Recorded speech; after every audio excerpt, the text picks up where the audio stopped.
Halo dokter. Berikut adalah rangkuman dari artikelnya. Latar belakang. Karies gigi pada anak usia dini, Early Childhood Caries, ECC, adalah masalah kesehatan yang umum terjadi pada anak prasekolah. ECC dapat menyebabkan rasa sakit, infeksi, dan komplikasi gigi jangka panjang.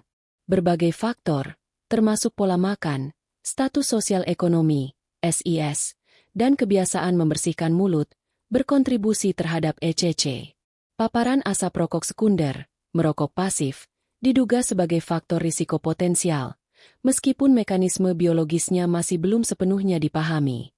Metode tinjauan sistematis dan meta-analisis dilakukan sesuai dengan pedoman Cochrane Handbook dan pernyataan Prisma. Pencarian literatur dilakukan di basis data PubMed, Web of Science, Medline, Scopus, dan Embase hingga Juni 2024. Kriteria inklusi, studi observasional, kohort, kasus kontrol, survei cross-seksional, yang meneliti anak di bawah 71 bulan yang terpapar asap rokok sekunder dan melaporkan insiden atau prevalensi ECC. Data diekstraksi dan dianalisis menggunakan perangkat Lunak Review Manager, sementara kualitas studi dinilai dengan pendekatan grade dan alat Robin-C untuk menilai bias. Hasil seleksi studi. Dari 1.243 studi yang diidentifikasi, 16 studi memenuhi kriteria, 12 studi cross-seksional, 2 studi kohort, dan 2 studi kasus kontrol. Temuan utama.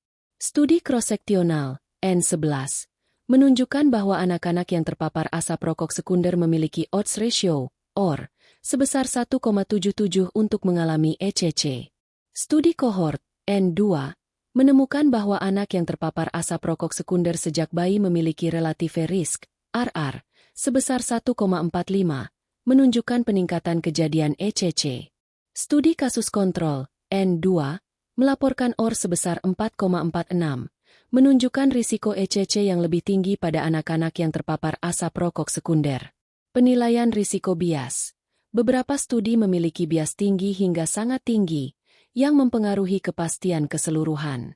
Kualitas bukti, rendah hingga sangat rendah, karena keterbatasan desain penelitian, bias, dan faktor confounding seperti SIS dan pola makan. Diskusi. Studi ini mendukung adanya hubungan antara asap rokok sekunder dan ECC, sejalan dengan penelitian sebelumnya. Mekanisme yang mungkin terjadi meliputi perubahan komposisi air liur, respons imun, dan ketidakseimbangan bakteri di rongga mulut. SIS merupakan faktor confounding utama, karena SIS yang lebih rendah berkorelasi dengan prevalensi merokok yang lebih tinggi dan risiko ECC yang lebih besar. Keterbatasan studi ini termasuk variasi dalam desain penelitian, kemungkinan bias publikasi, dan ketidakmampuan untuk menetapkan hubungan sebab akibat secara langsung. Kesimpulan. Anak prasekolah yang terpapar asap rokok sekunder memiliki risiko lebih tinggi untuk mengalami ECC. Namun, diperlukan penelitian berkualitas tinggi untuk mengonfirmasi temuan ini dan mengendalikan faktor confounding seperti SIS. Terima kasih. Boleh like, share, dan subscribe untuk membantu channel kami. Sampai jumpa pada video selanjutnya.